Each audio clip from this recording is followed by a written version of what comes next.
Want to start taking their seats, we're going to get started.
Good morning.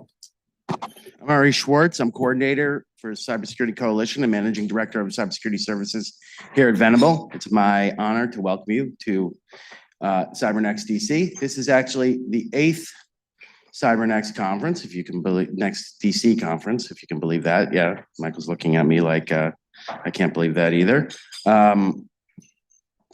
Really want to thank CTA for co-hosting with us. We've made it through another year here of cyber policy, working together with CTA on a wide range of issues, and CyberNext DC really allows us to look forward into next year. I also wanted to point out that this year we had our first CyberNext Brussels conference in March, and it was a huge success. Had a room full of people in Brussels that came from pretty much all over Central Europe and Central Western Europe to come to it, and we put out the Cybersecurity Coalition put our European roadmap there, which I urge people to take a look at, and some of those pieces have already been taken up by the EU in their cybersecurity policy. So to kick off, I'm going to give a little bit of an overview of what we've been doing at the Cybersecurity Coalition. We now have 16 members and 3 new members this year, Infoblox, Wiz, and Zscaler. And so I want to thank those folks for joining and increasing participation in the group. We've had some major successes this year, including working with Australian Parliament on their legislative package, cyber legislative package, which actually just came out. I testified on it a few months ago, and it was passed in the last few weeks. And then we also worked with the EU on that roadmap, as I said, and then also on the advocacy on the NIS2 guidance, which came out and had a lot of the things that we were looking for changed in that document as well, and a good plan on post-quantum cryptography, which we had pushed for as well. The ONCD we've done a lot of work with the ONCD on the implementation of the cyber strategy and the launch of the Internet Routing Security Working Group that I'm co-chairing, along with several members. It has participation from a lot of the members of the Cybersecurity Coalition and CTA. And then we've worked with CISA on a lot of the issues related to security by design, including the software pledge, which pretty much most of the members signed on to, and is a good model for being able to make progress on areas where government wants to move forward, and we see the companies see areas that they can grow as well.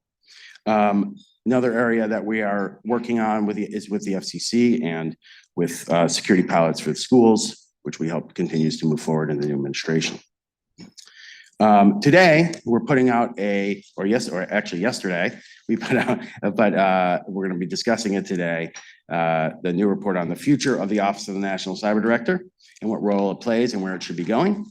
So I hope people can take a look at that. And Inez, Jordan Zuv is going to be leading a panel later today to discuss it in more detail. So I encourage you to read that if you haven't already. Take a look at that before that panel. But we're gonna start the day today by having a little fireside chat here with the former Splunk CEO and Cisco's president of go-to-market strategies, Gary Steele, who'll be joining me up here. Gary leads the unified organization across Cisco sales partners and global marketing teams to accelerate customer outcomes and drive growth in the enterprise. And he continues to lead Splunk at Cisco. Gary's been doing this for 30 years in a wide range of areas, including successfully scaling cloud operations and growing multi-billion dollar global enterprises. He was the founding CEO of Proofpoint, where he led the company's global growth from an early stage startup to a leading publicly traded security as a service provider. He's previously served as CEO of Portera and held various positions at Sybase, Sun Microsystems, and Hewlett Packard. With that, Gary, why don't you come up and join me? Great.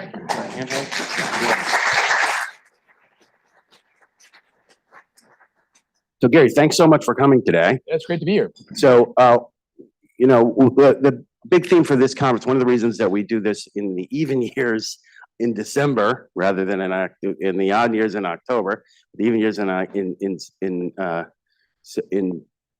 December is because we could do it after the election. And now we know we're going to have a new administration, new Congress coming in. What policy advice do you have for them from what you're seeing in the market and with your customers today? Yeah, I think the most important thing is continued focus from the new administration. Just keep speaking. Yeah, continued focus from the new administration on the importance of cyber. And one of the things that we think a lot about that we think is absolutely critical is taking a step back and thinking more broadly about digital resilience. Because at the end of the day, the digital systems that we have in place across the globe are the things that are really driving the benefits to all of us as individuals, and keeping those systems up and running is absolutely critical. Cyber is obviously a critical part of that, but it's broader than that. And the nature of these interlock systems really matter. And so we think not just about cyber, but taking it a big step further and thinking about digital resilience and the importance of driving that. Can you go into a little more detail about what you mean between the difference between resilience and security? Obviously, Sure. There's some obvious pieces to it, but I think you probably have a little more. I think at a very simple level, it's really about how do you keep these systems up and running and ensure that there's no unexpected downtime. Downtime can come from a variety of things. It can come from some form of cyber attack, it could be ransomware, or it could just simply be bad architected code that ultimately brings something down. And I think we've seen occurrences of this over time, and it shows that the linkages that exist and how dependent upon these systems that businesses are, that individuals are, and the role that it ultimately plays. I know, related to that, there's a big effort at Cisco related to both in hardware and in software, related to, the out of date, out of warranty products, services. Can you talk a little bit about how that fits into the resilience discussion? Yeah, I think at the end of the day, to drive resilience, you got to do the basics well. And the basics include ensuring that you have up-to-date, fully patched systems and that you're running systems that are secure. And so that's a very big, important piece of how you ultimately can deliver resilience is the basics matter. I think sometimes we get focused on a lot of very sophisticated aspects of the cyber world. And if you don't do the basics well, you don't have a chance. Yeah. One of the things we've seen added to the basics, which has happened over a long period of time, but obviously a lot more attention to it now, is AI and using AI for security and looking at the security of AI. Can you talk a little bit about what you're doing in that space? Yeah, you bet. So it's clear that AI will be transformational for all of us. I think it'll fundamentally change the way we all live our lives, the way business gets conducted. That potential is tremendous. There's been lots of discussion around the use of AI from a threat actor point of view. I think the industry as a whole has to step up their game to ensure that we're delivering the capabilities necessary to withstand what we will see with threat actors leveraging AI. I think we already see it to a certain extent today. Simple things like using translation services to drive phishing attacks, those things they're happening today. It's not that complicated. But the industry has to step up to be super thoughtful about what kinds of attacks we will see, how attacks will vary over time, and the opportunities that threat actors have to use the latest in technology. The other side of this is as organizations build out systems to drive a new class of application leveraging AI, you need different levels of defenses. And this is something that, as Cisco, we're incredibly focused on to help protect and deliver capabilities that support the kind of environment that you need to be able to run large AI workloads.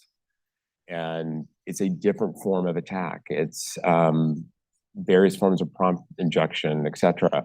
Because at the end of the day, if we don't protect these systems, the broader public will lose 100% confidence.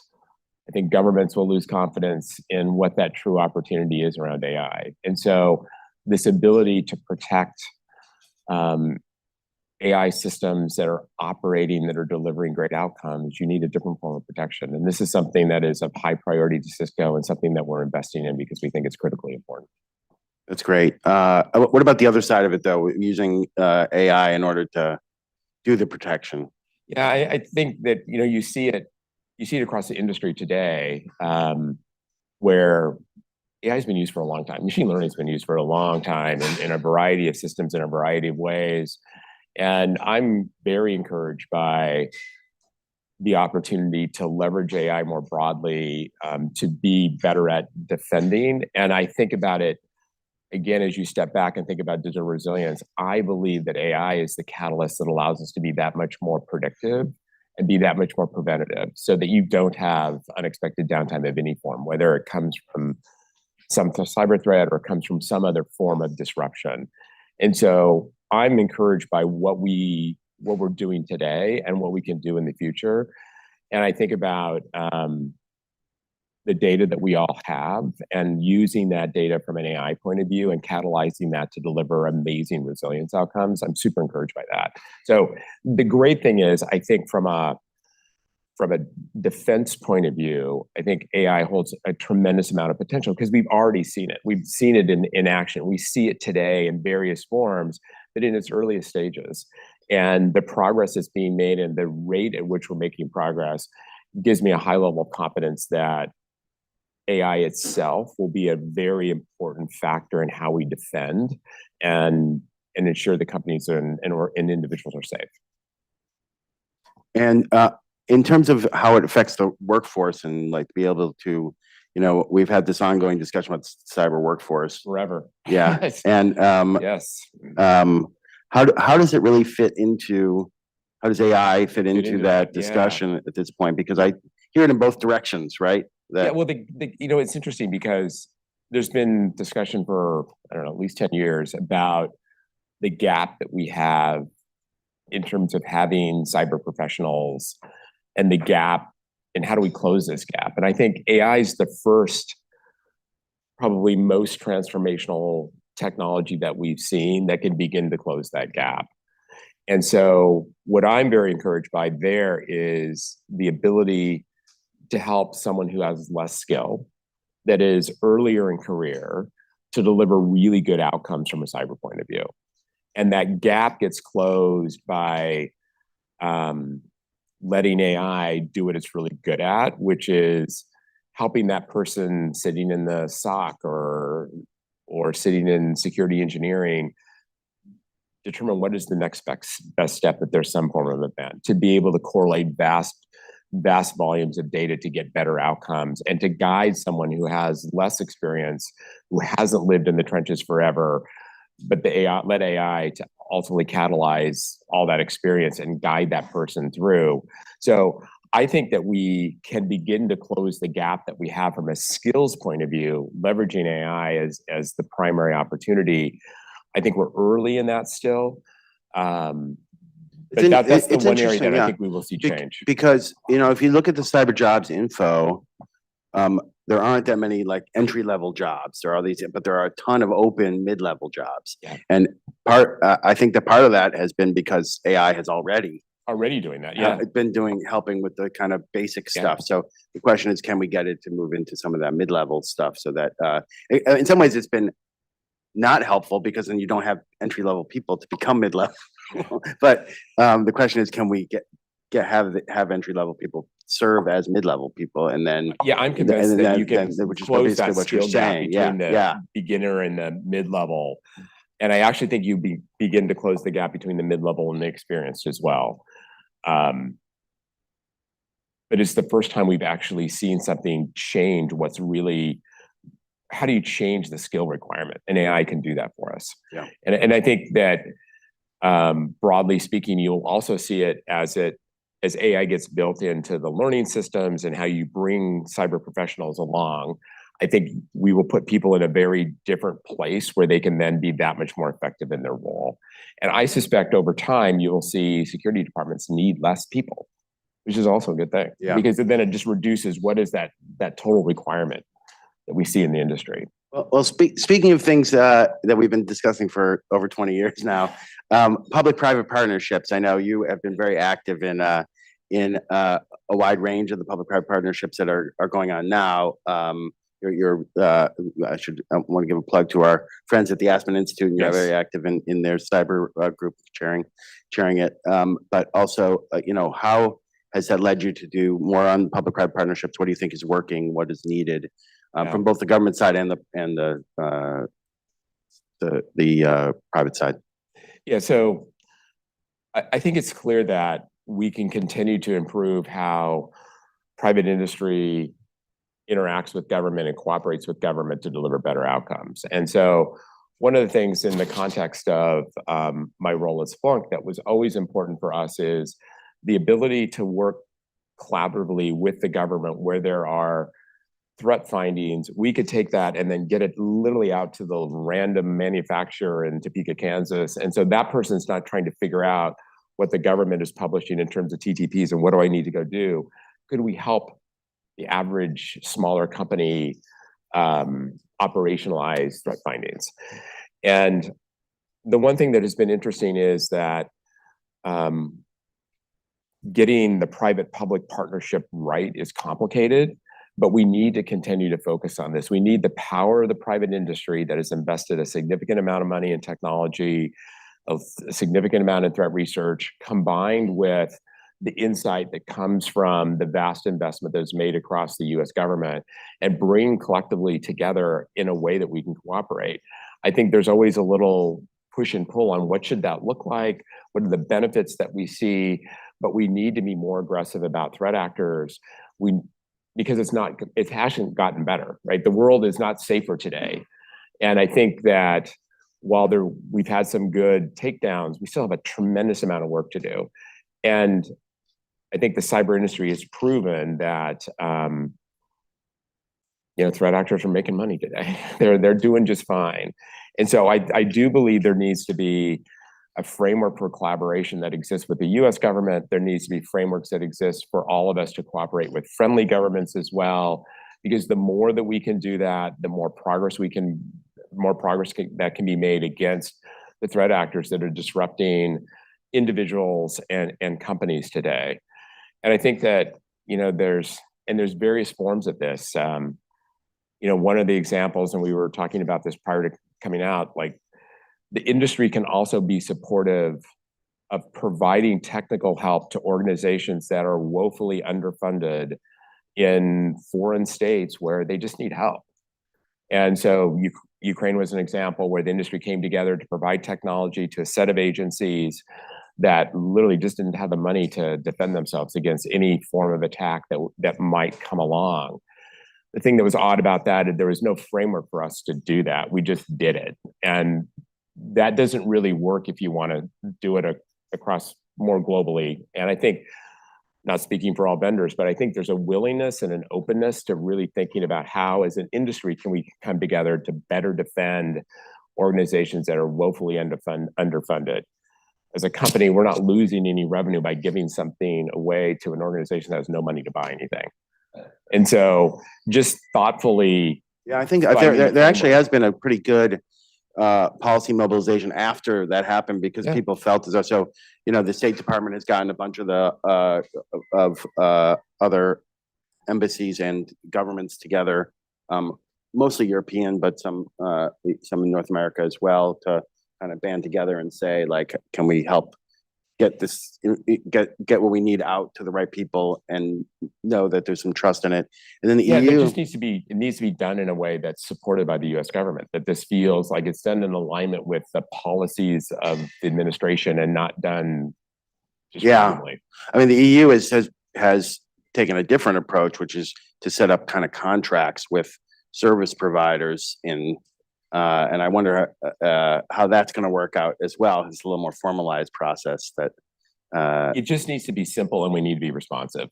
Because the thing I think we learned from the Ukrainian situation is we had to move fast, right? It was in a point of conflict, and it was in a point of conflict where the industry had to come together in a relatively short period of time to make some decisions.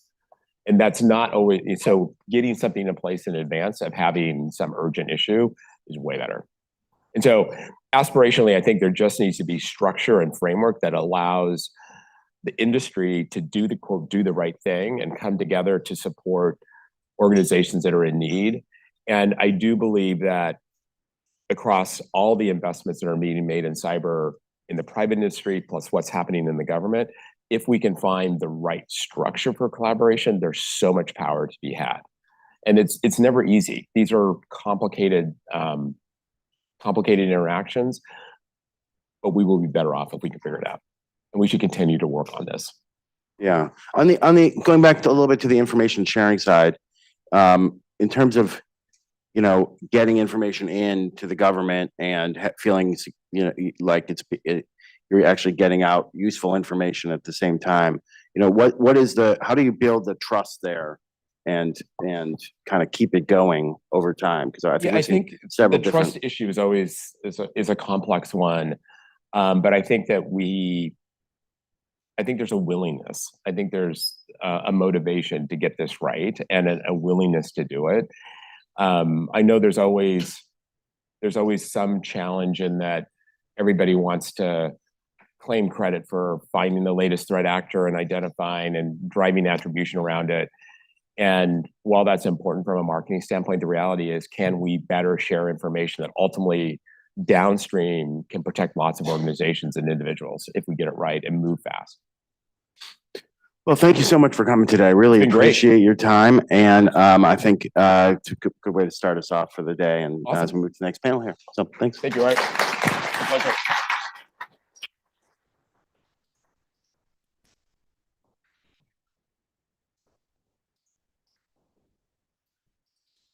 People go grab some coffee and drinks here on the side. But the next panel we have is actually the Cyber Luminaries panel. And that's going to be a virtual panel because we have people from around the world on this one. So we're going to have it up on the screen here. I think we have a couple minutes or till 2 minutes till it starts. So feel free to, as I said, grab coffee and tea. Oh, no, they're here. They're ready to go. Look at that. All my friends are up there. Hello, everybody. Hey, Ari, how are you? Oh, okay, so I will hand it over to Center for Cybersecurity Policy and Law Board Member Sam Curry from Zscaler. Hey, Ari, do you know how long this is supposed to take, by the way, for the audience? I wasn't sure the time constraints.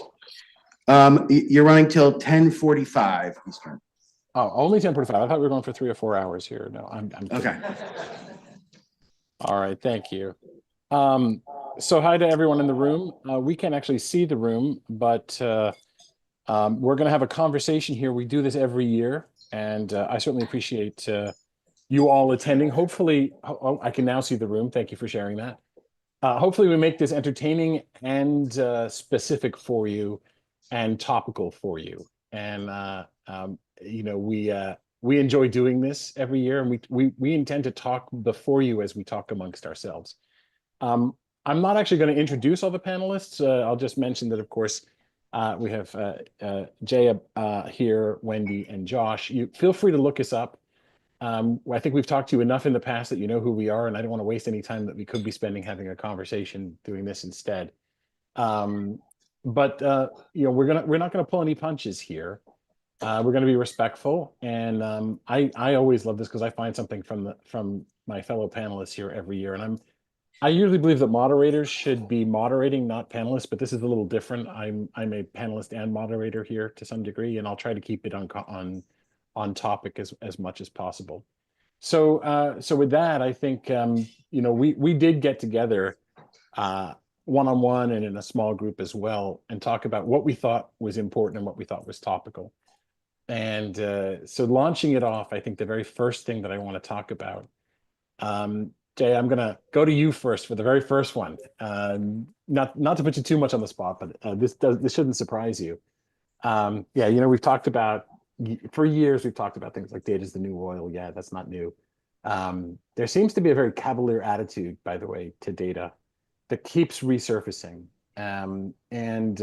It seems that among, quote, legit companies and digital natives, that this happens again and again. And we had a great conversation just a couple of days ago. And I'd like to see if maybe you could lead it off talking about maybe privacy and data models, maybe a little bit of your take on this and what you think is topical at the moment here. Yeah, so I am so gonna, it's good that I can't get fired anymore for saying stuff like this, but I am so gonna get in trouble. Let's just start by saying that. So I don't know if I should mention companies. Sam, feel free to mention companies. No, but you do it. You do what you're comfortable with. There's no Chatham House rules, folks, by the way. But all right, yeah, go ahead. yeah. So maybe I should just say that it really kind of sucks that companies feel like they can turn on LLM models and train them with your data just because you have a pre-existing relationship and not notify you that they're doing that. That kind of sucks because that's never something that you agree to upfront, and it's something that you find out after they've turned it on, and then you discover that that's happening in the public domain, and then you need to kind of start a cease and desist and then ask for your data back or ask that it be destroyed. So I find that really worrying, that this notion that it's all up for grabs just because you had a pre-existing contract. That's not true. It was never all up for grabs. And the fact that we now see like AI and LLMs, the vehicle in which to consume everything that was there in your relationship. And there's a lot of public information about this, and I am going to mention these companies in this context of this being public, was Zoom and Slack. A lot of us use both. So I think, you kind of should know better when you are doing these kinds of relationships to make sure that if you're going to turn on any new functionality that requires you to process any data in a different mechanism that was already pre-agreed, then you need to get that covered off with that respective customer. So yeah, okay, I see Wendy. Feel free to jump on in here. Yeah, everyone can jump in. This is a conversation as opposed to just asking questions of one another. So Wendy, I saw you raising the roof there. That seemed to strike a chord with you. No, I'm just, heartily agreeing with everything that Jay just said. And it's still an issue that we see today. I was just listening to some pitches yesterday from startups, and the question came up of do they have, they're all being organized by one organization. Does that organization have a model for preserving data privacy and anonymization that they are enforcing across these startups or not? And that's, we have to keep doing this over and over again. It seems to be by increments, by small cuts, they seem to be a presumption of a right to do these things. And it goes a little bit more and a little bit more and a little bit more. In fact, I remember the issue during COVID times with Zoom, the concern about, well, is it really P2P encryption? Right. And to your point, Jay, this is public information. It may not be being talked about in the light, meaning it may not be front and center in our thinking, but it is not just those companies by any stretch. It is generally those messaging companies. It is generally those meeting companies who are like, well, if they're doing it, I'm doing it. And I could interpret this to mean I could do that, and I could do that, and I could do that. Does that resonate with you guys? Because I think there's some watchdog behavior that has to happen here. Yeah, absolutely. I mean, when I was working for the Texas Education Agency in Texas, there was a question as to how we would authenticate and identify teachers who were taking online certification tests. And somebody suggested, going to one of these identification companies that had financial information and, making, like, what was your first car that you bought, or, what mortgage do you have, or The whatever. knowledge-based authentication. And I said, absolutely not. I said, we're an education agency. We have no business knowing the financial lives of our teachers. But it takes a person to make that decision. So it seems like history rhymes to some degree. I was on a panel the other day with, shall we say, a large financial services provider vendor who their field CISO said, well, if you don't put PII in, you can't get PII out. I had a flashback to big data, right? Because I remember asking Chuck Hollis years ago, hey, what is big data? We're talking 16 years ago, 15 years ago. And he said, well, you're in a big data situation when you can actually create PII from the data that's aggregated. This is 15 years ago, right? And so I reminded this person that even with the term big data, that was true. And it is even more true now. And what I'm finding is we keep slipping back into these naive perspectives that if I just don't put the data in, I'm good. That's certainly not the case. Are you guys finding that as well? That people are saying, well, as long as I turn a blind eye, I'm all right. But let's remember, we can infer and we can interpolate a heck of a lot of information. Are you running into that as well? I think, Sam, the question is like, what are you willing, in a way, it feels like we're back in the situation of what are you willing to give up in order to get this? So we all want the functionality, right? We all want the threat intel. We all want like the super magic fairy dust that does all the summarizations of our data, that pulls out like really interesting business intelligence viewpoints. But at the same time, we don't want that information that we need to get that type of rich intelligence. We don't want that being consumed willy-nilly by someone else. So I think the question is how, and I do see, and I think Wendy's got a really good point about the fact that startups are also going to be pitching this. There's going to be a way to get those guardrails in place.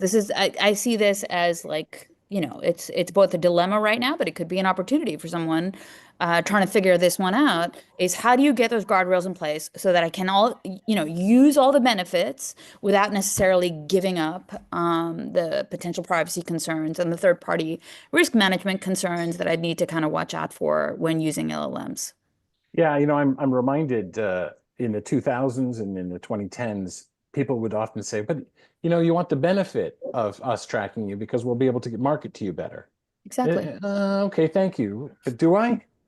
Right. And now we're heading into an era, what's coming is we're going to get wonderful personal assistants who will know us incredibly well.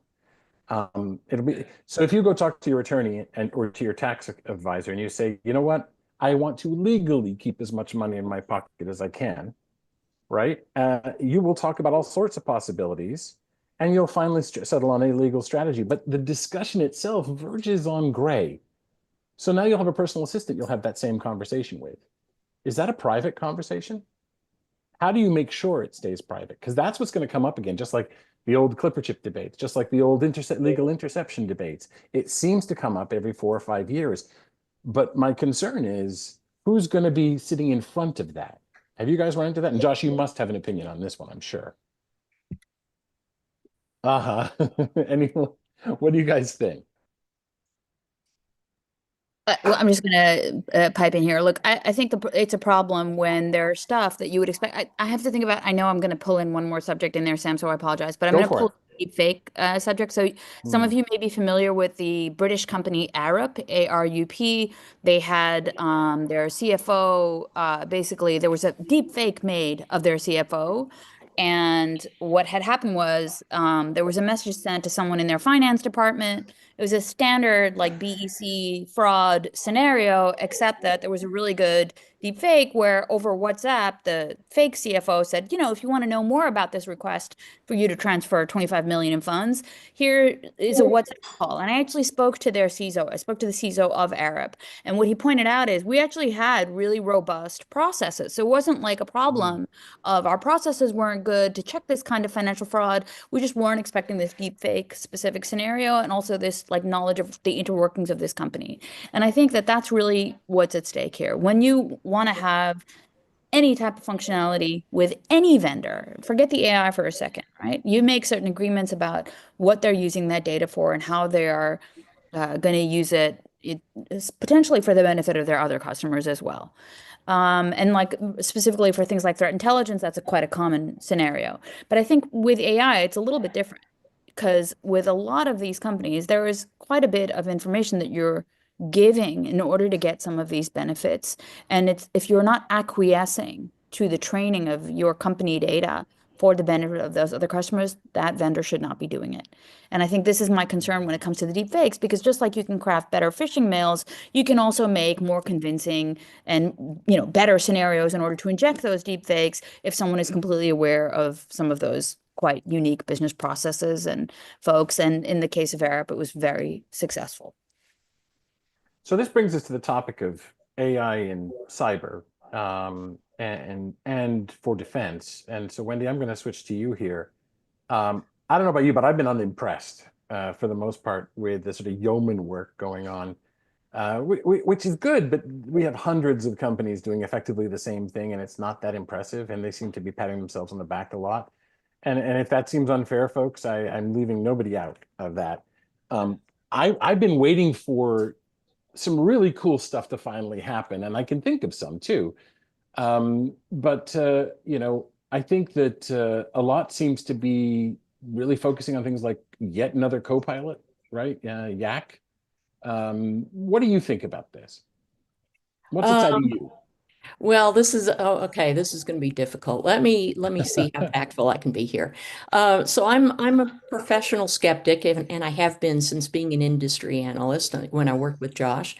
And so what I'd like to encourage everybody to do the thought experiment of throwing out the term AI and then looking straight at what you have left. Throw out all the buzzword baggage that goes with those two letters, AI, and then just see what it is. Is it really just automation? Is it, my friend Pablo Brewer made a really good point once. He said that AI is any software that we think right now is too hard to write. And does that. anybody remember Expert Systems from the 90s where it was basically decision trees and a State database? models, yeah. Yeah, and all of that. And so maybe now what we're doing is multi-dimensional decision trees. The thing that people need to think about is that no matter what kind of tool it is only going to be able to do what it's been programmed to do and only as well as it has been programmed to do it. So, there's a lot of talk about inherent bias in it. There's all sorts of talk about, yes, it can evolve based on the statistical input that it is getting. But I'll tell you right now, my predictive text on my phone can figure out how to spell schmoocon, even though I only mention it a couple of times a year. But Instacart, which I use, at least every other week, it just is never heard of Instacart every single time. So when we're looking at what you were describing as the current efforts in AI, I see a lot of natural language interfaces in the form of assistance, which is very nice. It's very good. And that helps a lot of people do the accessible thing that they couldn't do before. And I see a lot of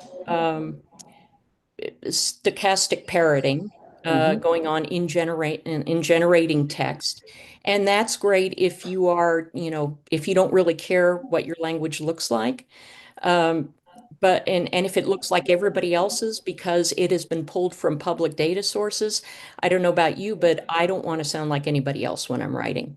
But okay, be that as it may, the natural language functions, some of the models, those that are trained by experts can be very useful if you are, if they're curated experts and you're getting the benefit of their expertise without having, to have them be there. But in talking with organizations, I will tell you that most of them do not want to make business decisions based solely on non-deterministic input. And I think, that's understandable. It's not a great idea, especially when you're making defense decisions based on non-deterministic input when you may have to make a decision about something that you have never seen before, because that's what we're doing every day in cybersecurity. You're having to use your skills and experience to go, wow, that just happened. Okay, now what do we do? So for automating very well scoped and well understood functionality, absolutely. Making business decisions or making decisions that will affect humans or could potentially result in safety issues, security issues, or whatever, probably not so much.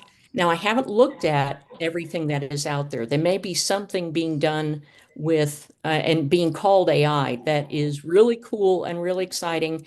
But if we, just think of it as spicy automation, I think we're most of the way to where we are today. I love that. Stochastic parrots and spicy automation. It's random birds and some spice.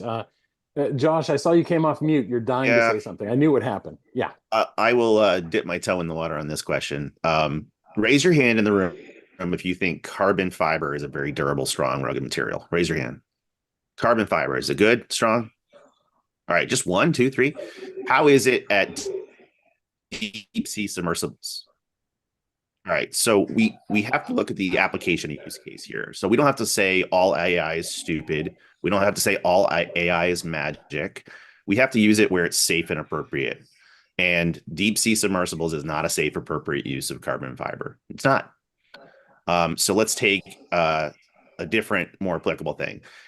Software, every software has flaws. All code has flaws. There's a certain defect rate per 1,000 lines of code, not million, per 1,000. So we can actually measure the defect rate per 1,000. So is more, to quote the great philosopher Biggie Smalls, mo code, mo problems.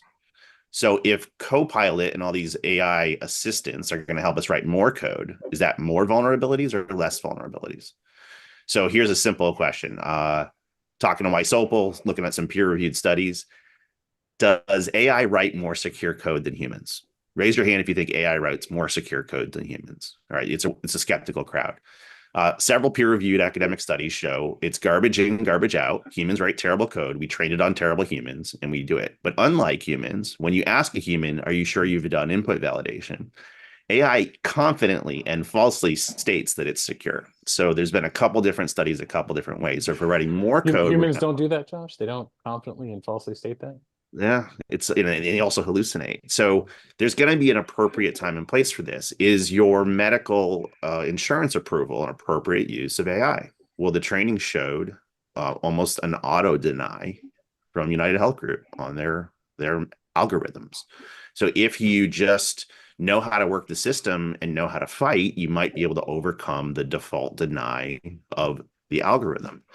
But we've loaded the values into that AI that we want profitability. In social media, we've loaded the values that we want engagement, which tends to be rage, which tends to be socially divisive.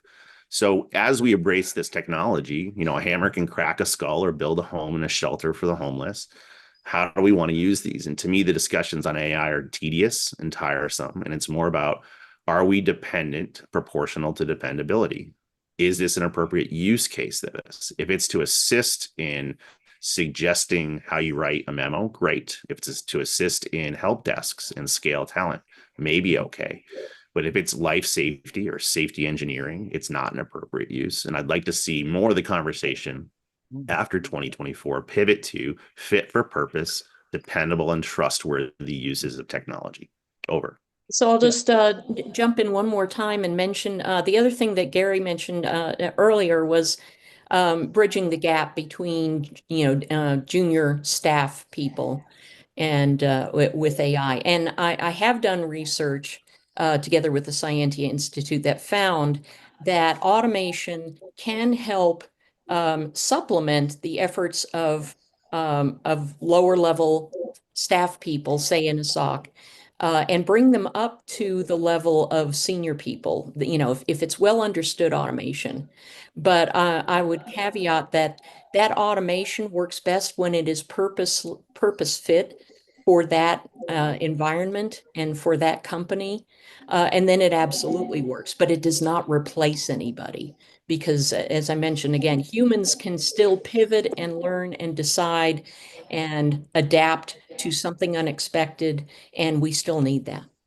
I have two things to chime in here. One is that in IT, automation is a virtue. It helps you, fool me once, shame on you, fool me twice, shame on me. Like, you get to the 5 nines that way, and you make processes more efficient.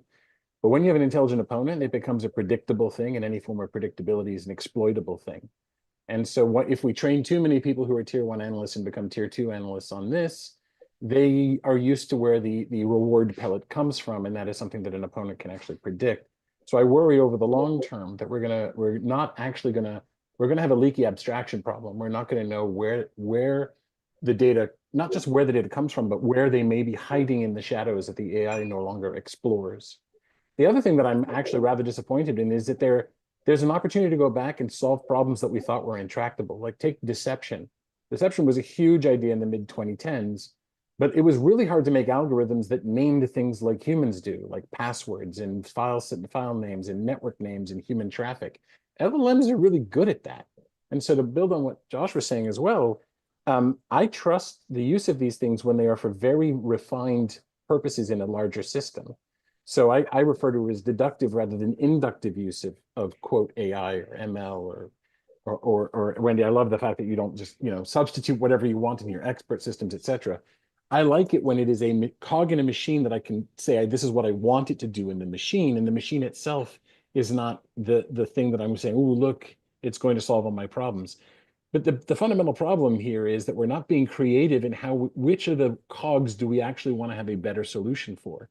Some of them is actually better to use machine learning or expert systems until we start to get into things like agentic things. I'm gonna move on to the next question. I want to get into critical infrastructure a little bit here. So Josh, I'm going to target you with one here. Josh, it feels like things keep heating up around critical infrastructure. I don't think this can continue forever, can it? I mean, where do you see in particular things like cyber conflict if we look out to 2025 and 2026? Because this is it seems like it can't just keep getting hotter, can it, at this point? Oh, it's just warming up. So you're saying we're at the lower end of the heat scale so far, right? Sam has only just started type thing. Look, I think this could be an entire 3-hour dialectic. We're not going to do that. We are highly optimized and oriented for the confidentiality of data. Most of our laws are optimized around keeping data confidential. HIPAA is about your PHI. We have so much focus on the privacy of the confidentiality of data. In the meantime, we've completely neglected the other aspects of the CIA triad. Ransom crews do not make money off the records they sell from stealing. In fact, it's a secondary gravy. They make money off the unavailability of the cash flow of the hospital. And so much so that we've had hospitals put under by their ransom event. So if you have 4 to 6 weeks of cash flow on hand and you can't keep the income flowing because a ransom's 12 weeks, or in the case of Change Healthcare, one attack hit 75% of national capacity. When you freeze or slow cash flow, you run out of money. And when you run out of money, you close your doors. And when you close your doors, no one who lives in your community has timely access to care for heart, brain, or trauma. And people die or they move or both. So what we have here is we're still trying to protect your PHI. And I'm going to say something saucy and spicy because that's the nature of this panel. And we're trying to be provocative. This is not like an actual proposal. But we should, if we want to get less regulation, we should just eliminate HIPAA. Get rid of it. Every one of you has lost your PHI several times. You're not going to get a new body back. 23andMe sold not just your genetic material, but actionable information about your ancestors and your progeny that can and has been used to discriminate. And trademarked it. Yeah. You can't lose it more than once. The toothpaste is out of the tube.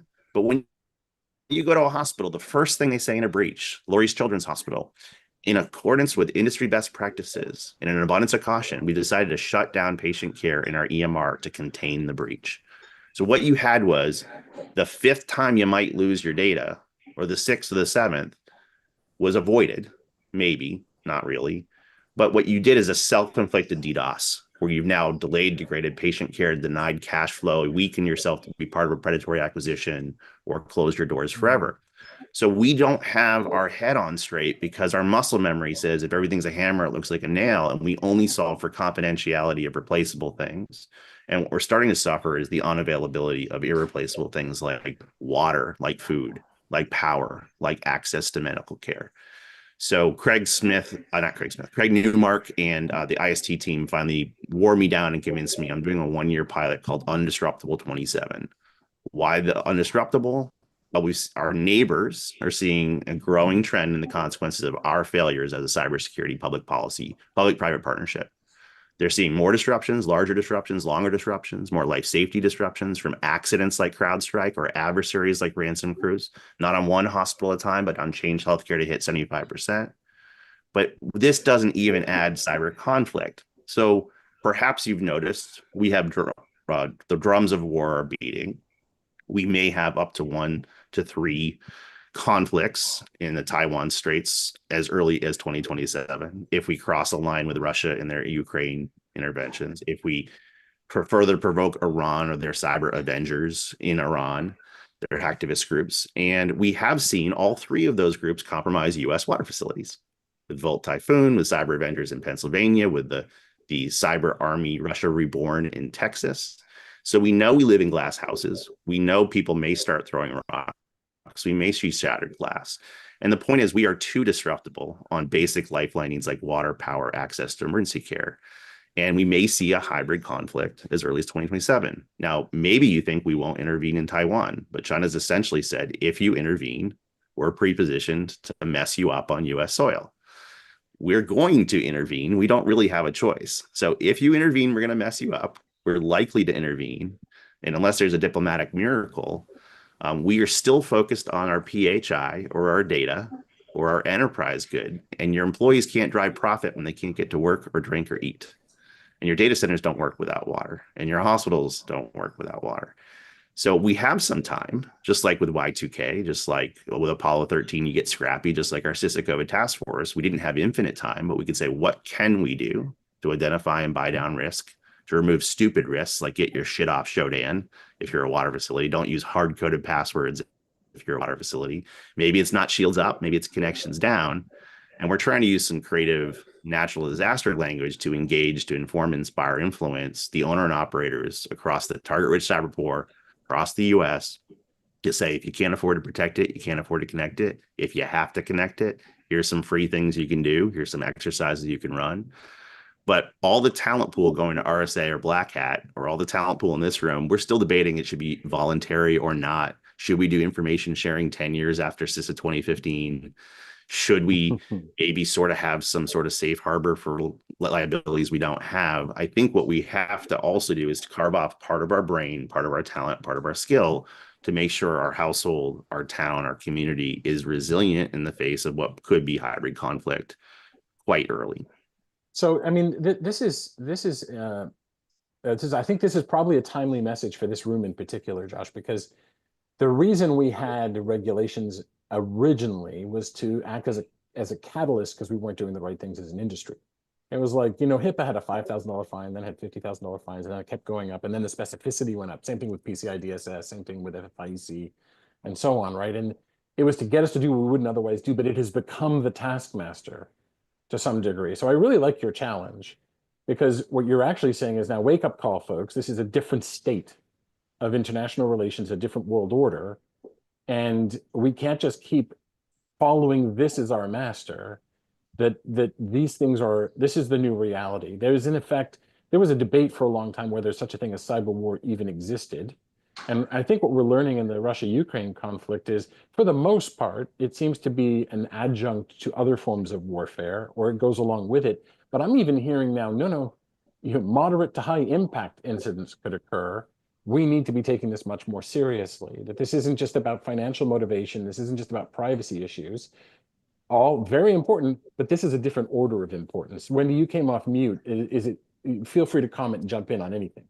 Yeah, I think the key word that Josh said was pre-positioning, that we don't necessarily take it, we don't take it seriously enough. There was a great series of stories from Lumen's Black Lotus Labs where they found that they witnessed a single ISP that had 600,000 of its routers bricked in the rural Midwest in the middle of harvest season.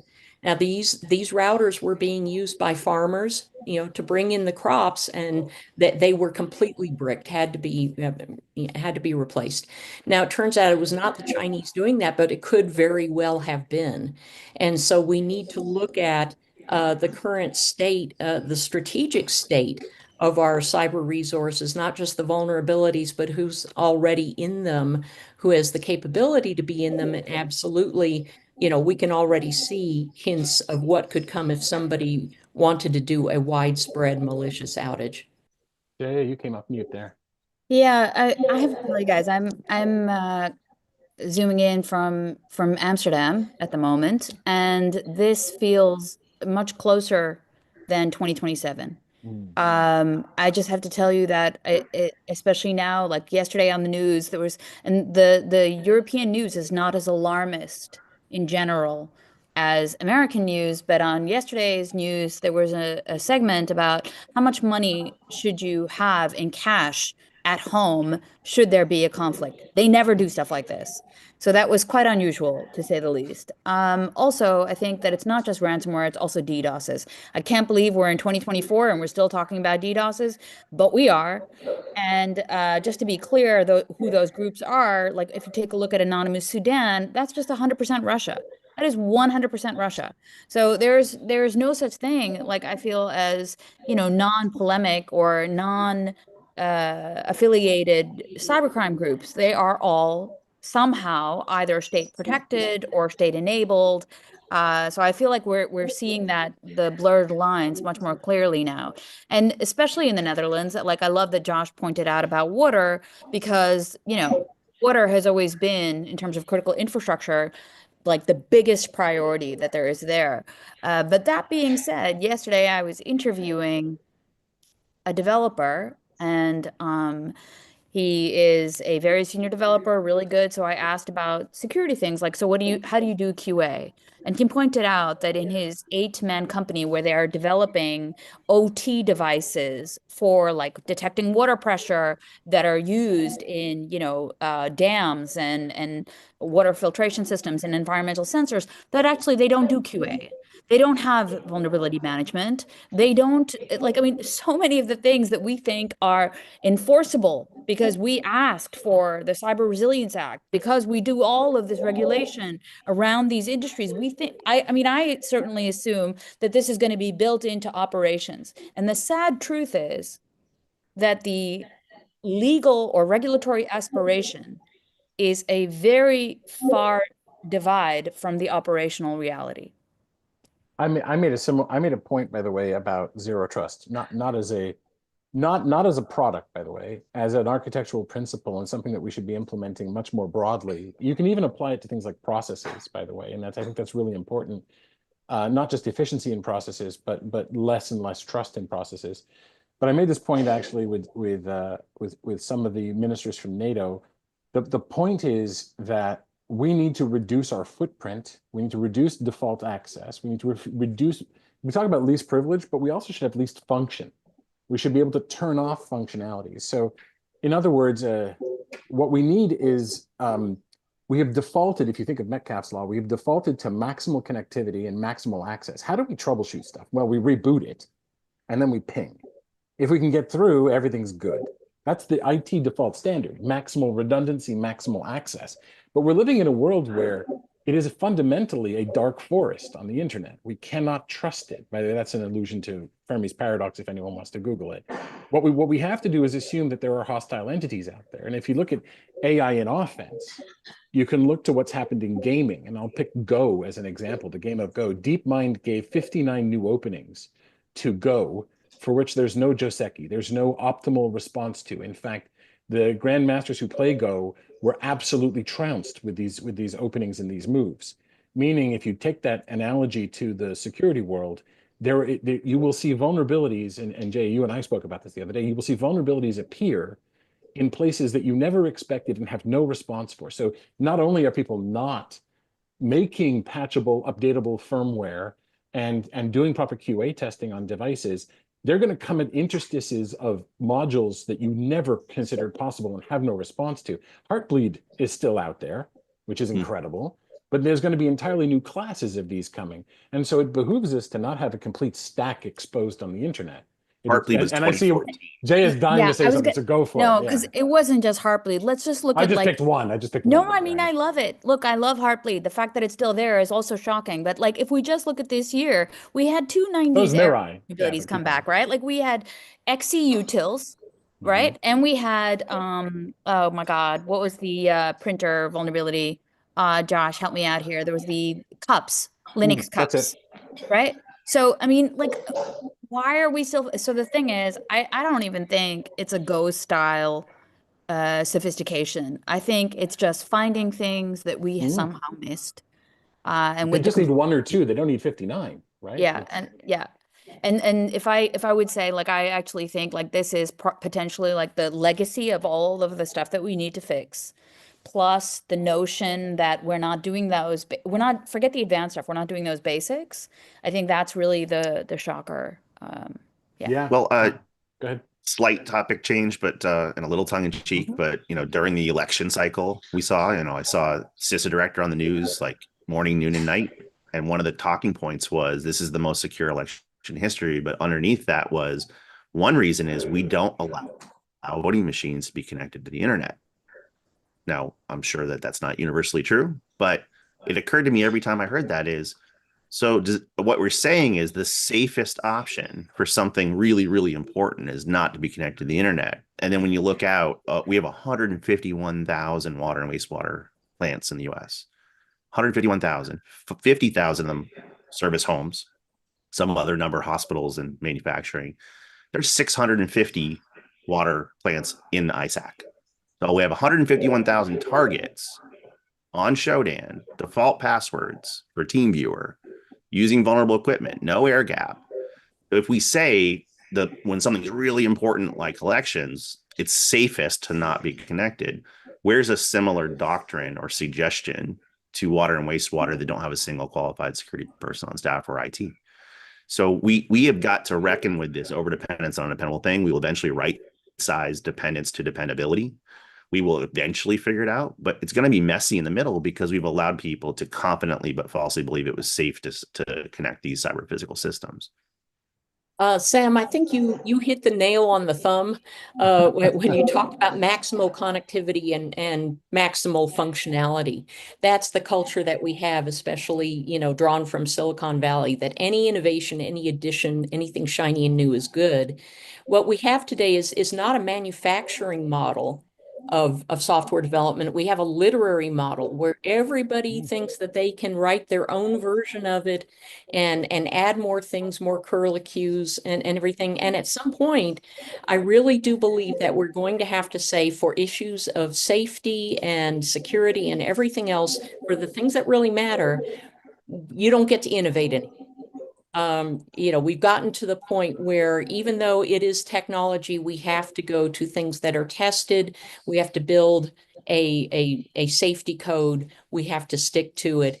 And people who want to innovate can continue to do it on things that are not directly tied to, public health and public safety. So I'm going to shift gears as well here and say, there's some things that I'm not seeing around supply chain, for instance. Let's take SBOM. Okay, so we pat ourselves on the back. We've done an SBOM. Then what? API security.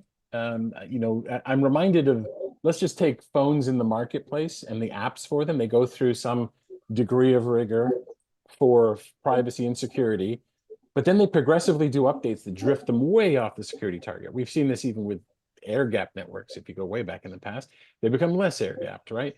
So are we not paying enough attention to bills of material and what we can do to innovate on top of them, and to API security? And because I'm seeing more and more piled up behind the API, and the API avenue getting wider and wider. Is this something we should be spending more time with or thinking about? Open to anyone.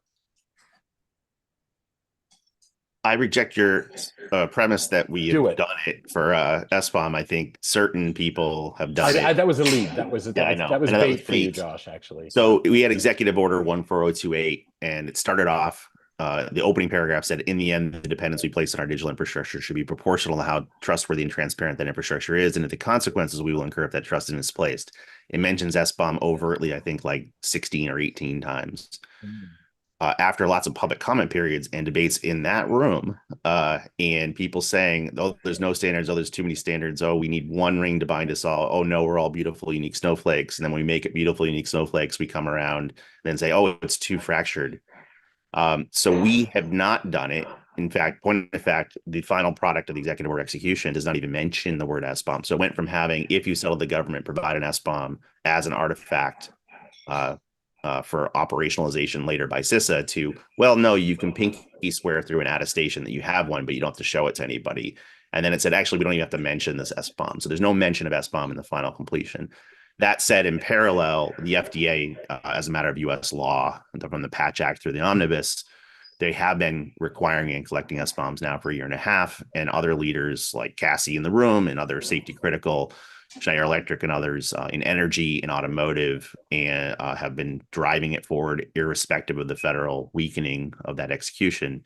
What you have is very much a William Gibson, the future is here already, just not evenly distributed. So when people said it can't be done, it is being done. They said it can't be done at scale, it is. Smaller companies, ironically, are having an easier time doing it because they have less tech debt and newer tool chains and software development practices. So what we're going to have is, it's not about secure by design or secure by default. It's secure by demand. And the industries that are asking for more trust and transparency, or getting concessions if they don't, they're asking for discounts. Sunil Yu's famous for saying, give me an SBOM or give me a 20% discount. So what we're seeing is you either get the transparency and trust, or you get written assurances that there are no known exploited vulnerabilities in this code, no end of life crypto in this code, no any of this stuff in your code. So I don't think we have, quote, won, but I think the overall umbrella should never have been SBOM. As you know, Alan Friedman's famous for saying it's not, S is not silver bullet. This was a data artifact that we were terrified of because it revealed a lot of past sins. But if you really take the umbrella, it's how do we convey trust, transparency, and accountability downstream to our dependents and our supply chain? And how do we use supply and demand to ask for, get, and manage down risk with whatever tools we want. So the SBOM overfixation was probably a distraction coming from the guy that started SBOM. Just a little fun fact. Last week was the 10-year anniversary of Congress introducing a law to require SBOMs. So we've been hand-wringing for a decade. So I'm not even going to bug people to do it anymore. Now I'm looking for accountability and liability for safety critical suppliers. And if you do or don't want to do SBOM, survival of the fittest, as Deming said, you don't have to change. Survival isn't necessary, but accountability is coming. Do it one way or another, but we need more dependable and trustworthy digital infrastructure. Jay, I'll kind of go to you for a comment because you're dying to it, and then we'll go to a final round of parting wisdom from everyone. Yeah. So just really quickly, I agree with Josh that, you know, this should actually be there. This should not be so difficult. However, what I'm still seeing on this one too is the operationalization of it. I really think like what we need to do is, if we do get the SBOMs, that we need to be able to like find a way to make sure that they're linked with like a dependabot, that you know all of your dependencies, you have then your third-party risk framework. Modeling. One pretty little thing, right? That we say, oh no, vulnerability XYZ, and now I'm looking like, where is it? If I just can easily search through my library of my vendors and then figure out where the patches are, etc. That's what I want. And I think, Josh, that's a far place, you know, already. So that's where we need to get to. Can't we just get that? I mean, you nailed it. So with that, I'm going to go to a final round. What we do, we had a couple other things we might have talked about, but each of us is going to, I'm going to call on everyone. I'm going to call Josh first, then Wendy, then Jaya, to have parting shots or wisdom or takeaways or something they want to emphasize, especially as we're approaching the end of the year and going into 2025. I'll just hand it to each of you to say something you think is most important to convey to the audience. So Josh, you're first. I think most of our conventional wisdom is, again, hyper oriented around confidentiality of data and the notion of accidents or financially motivated adversaries. When you look at from disruption to destruction, we are not very well poised for resilience, as our fireside chat said, for the availability for continuity of operations, for can you take a punch, can you get back up, what's your downtime tolerance? And I think we want to take our skills for risk management language and reapply them to making sure our communities have water, food, shelter, access to medical care. And this is the talent pool that's going to do it. So if you can find some way to introduce yourself to your local municipal leadership to make yourself available, Craig Newmark and company have now a new volunteer army called the Cyber Resilience Corps that we're all helping with. This is going to be kind of a volunteer internet fire brigade for the next 2 years. And please lend your skills, wisdom, and brain power to solving a slightly different puzzle if we see disruptive to destructive scenarios unfold.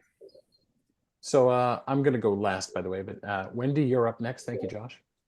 Yeah, that was a great lead in, Josh. You know what I'm going to say. Thank you.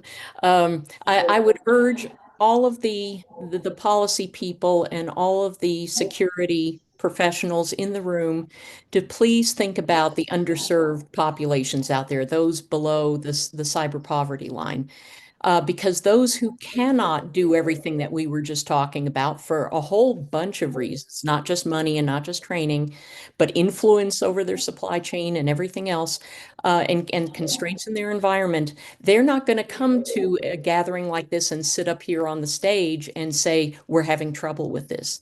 You're not going to hear it until you are trying to help these organizations, these communities, and they make up a large proportion of the cyber ecosystem, and their failures cascade into our failures. So Craig Newmark is doing great work. There are a lot of other organizations that are starting to pick this up. I would argue that purely voluntary work is not going to scale. It is going to have to be led and come from the top down. So, I'm hoping that all of you will be keeping this in mind as you think about actions for next year. Thank you, Wendy. Good call to action there, and leadership as well. This room is really important. Jaya, over to you. Yeah, so as you heard, I mean, I love going third after these folks, but as you heard, it's kind of like a balancing act between two things. We need to make sure that we fix all the old shit, because that's really what it is, right? And then don't have anything, peeking out. So that's super important. But at the same time, I would love for us to kind of be able to anticipate a lot better. So from the new threats that are emerging, like you saw Willow, that thing's not going to break RSA anytime soon, but the quantum threat is a genuine real one that we should be paying attention to kind of anticipate and prevent our next potential little mini crisis from happening. So if we just prep along the way and also ask vendors and suppliers to also include this with their SBOM and have like a crypto bomb, a C bomb, that would be excellent. So I urge you, with AI, with quantum, all the things that are new, yes, we need to prepare for those, but we also need to make sure we fix the old stuff. So, Jay, if you have to go after the other two, I have to go after you as well. And I'm going to just add to your quantum message. I think there's a lot of attention that people pay to, well, people could be recording now and decrypting later. Doesn't matter. I think the migration to quantum resistant algorithms is really important. They exist now, but many of them aren't available in the libraries that we're using. And so that can be a bit self-defeating, and it may seem like a quixotic thing to do. However, what is important to do is to do things like inventories of where crypto is being used, to modularize what's out there. And you can reduce it from we do t-shirt sizing or jelly bean counting in R&D.